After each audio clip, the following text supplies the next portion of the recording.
This is our last video for Unit 1, and it's just about some basic algebra skills that you're going to need throughout the semester in physics.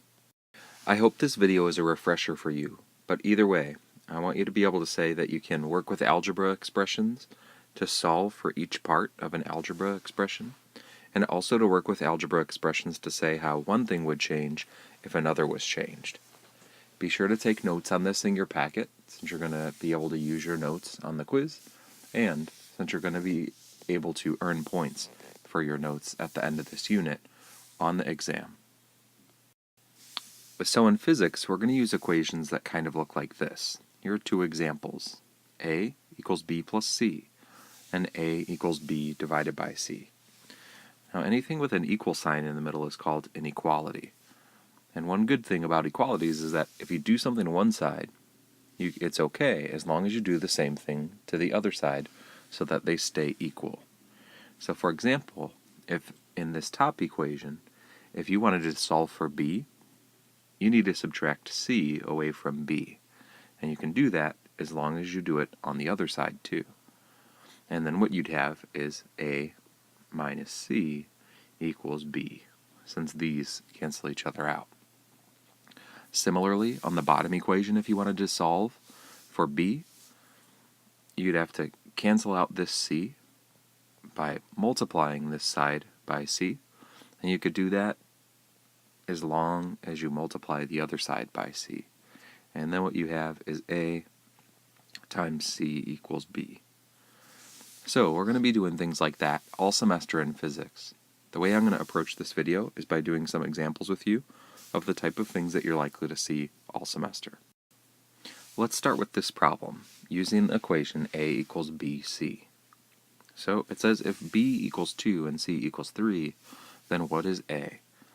So we're trying to solve for A, and we know that B is 2, and we know that C is 3, and we have to multiply those together. So 2 times 3 equals 6. And that's about the easiest type that you're going to get. Now how it's going to be more difficult in physics is that usually these numbers will all have units attached to them, and you'll have to remember to put units at the end. But we'll get to that in the next unit. Let's try another one. In this case, we have if A equals 4 and C is 2, then what is B? So you could solve this by moving C over and getting the letter B all by itself. But the way that I prefer to do it is to plug in the numbers first. So let's do it that way. So remember, we're trying to solve for B. And we know that A equals 4 and C equals 2. So we can get rid of this 2 by dividing by 2 to cancel it out. And we can do that to the right side as long as we do the same thing to the left side. Then we simplify 4 divided by 2, and we get 2 equals B. Let's try another one.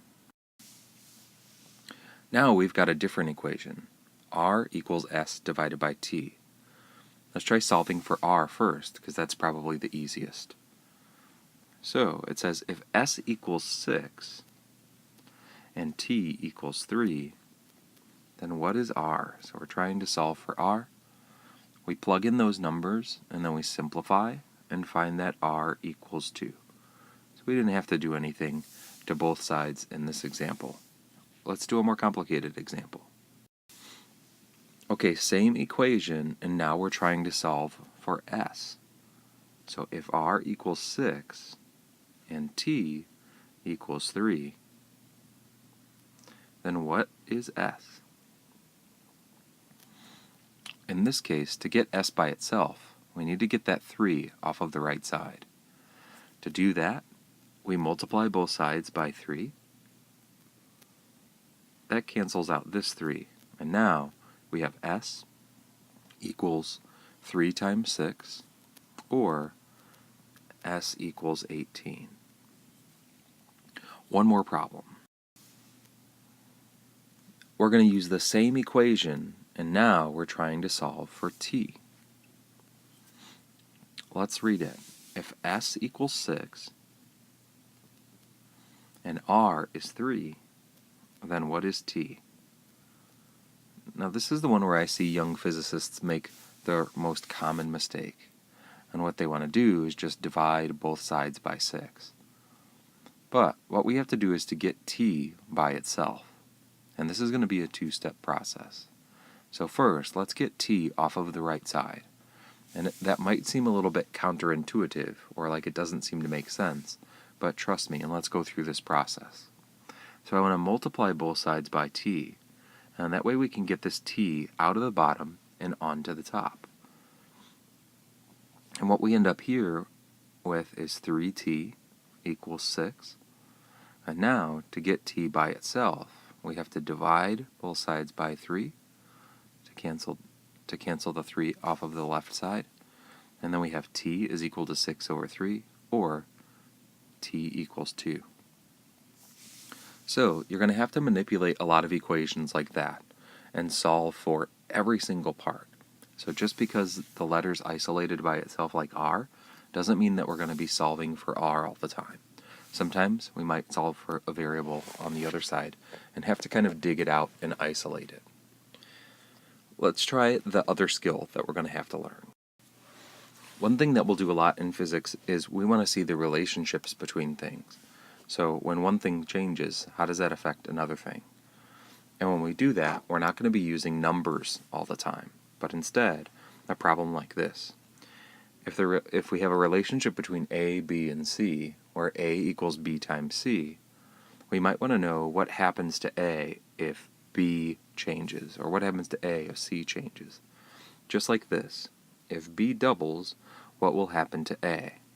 Will A double? Will it be cut in half? Will it quadruple? Something like that. Now, I want to show you a way that you can solve these problems that you're never going to get it wrong. It might be a little bit different than what you're used to, but try it, and I think you'll see that it's pretty easy. So the first thing that you want to do to solve a problem like this is plug in all ones. Let me show you what I mean. So we're going to say, this is what will happen to A.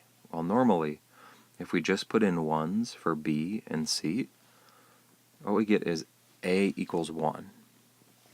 Then second, what you want to do is just change what the problem tells you to.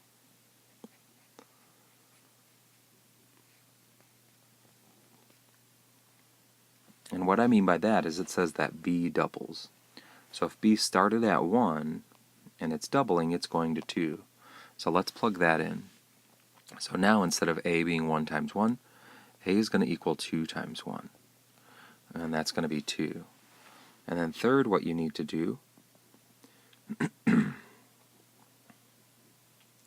is just compare your numbers. So compare this 2 to this 1, and then what you're going to say is that A doubles. And this is about the easiest example that you're going to get. We're going to keep it easy for right now, but as we move along in physics, our equations are going to get tougher. Let's try another couple examples of this. Now we have the same equation, and what's happening is that when C is cut in half, what's going to happen to A? Remember, step 1, we're going to plug in ones. So A equals 1 when B and C equal 1. Now, if C is cut in half, what will happen to A? Let's make that change. So B is still 1, and C is cut in half. Now it's 1/2. And if you multiply those through, then you're going to get 0.5. So what happens to A? A is cut in half. Because we compared these two together.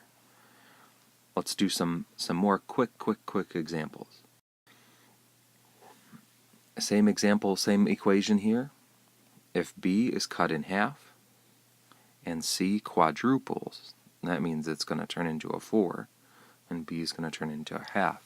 What will happen to A? Now hopefully you're starting to see, without having to go through this whole process, what happens. But if you have to go through the process to make sure that you get it right, go through the process every time. So first, plug in ones, then make the changes. B is cut in half, and C is quadrupled. Use a calculator if you have to. And then the third step is to compare these numbers. So a went from 1 to 2. So what happened to a? A doubled. Let's look at a different equation now. Now we have r equals s divided by t. If s triples, so s is going to change to a 3, what will happen to r? Well, let's do our first step, plug in 1s. Then, let's do our second step, make the changes. S triples, t is going to stay the same. And now, that changes our answer to 3. Step 3 of the process is to compare these numbers. We're going from 1 to 3, so what happens to r? R triples. 2 more problems to try. Same equation, and now instead of changing s, we're going to change t. So if t doubles, what will happen to r? Step 1, plug in the 1s. Step 2, make the changes. S stays as 1, t doubles, and now that gives us 0.5. So what will happen to r? R is cut in half.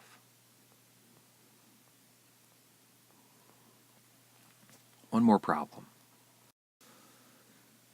Now we're changing both variables. If s doubles and t doubles, what will happen to r?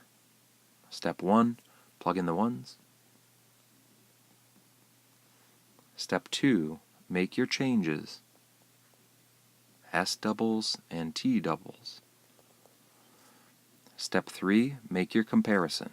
So r starts as 1 and r ends as 1, so r stays the same.